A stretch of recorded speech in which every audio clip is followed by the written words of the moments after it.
সুপ্রিয় চাঁদপুরবাসী, সুপ্রিয় দর্শক শ্রোতা, আপনারা দেখতে পাচ্ছেন আমি এই মুহূর্তে তিন নদীর মোহনা পুরাতন লঞ্চঘাট।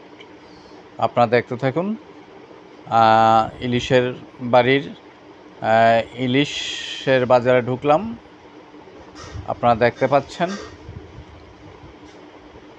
অজস্র ইলিশ, কিন্তু দাম বেশি। ক্রেতাদেরকে জিজ্ঞেস করলাম, প্রত্যেক ক্রেতাই বলতেছে দাম বেশির কারণে কিনতে পারতেছি না। সুপ্রিয় দর্শক শ্রোতা, আপনারা দেখতে পাচ্ছেন ইলিশের বাড়ি ইলিশ, চাঁদপুরে ইলিশের বাড়ি চাঁদপুরের ইলিশ। হ্যাঁ, এই মাছ 3500 টাকা, মানে 3500 টাকা প্রতি কেজি। হ্যাঁ, দেখতে থাকুন। তেমন ক্রেতা নেই বাজারে, কিন্তু মাছের পরিমাণ কম নয়। কিন্তু বিক্রেতাদেরকে জিজ্ঞেস করলে বলে যে মাছের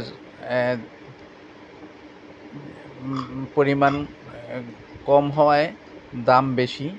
আপনারা দেখতে পাচ্ছেন এই ব্যক্তি মাছ ক্রয় করেছে, বলল যে দাম বেশি। উনিও বলছে। যে যেখান থেকে দেখছেন কমেন্টের মাধ্যমে জানাবেন।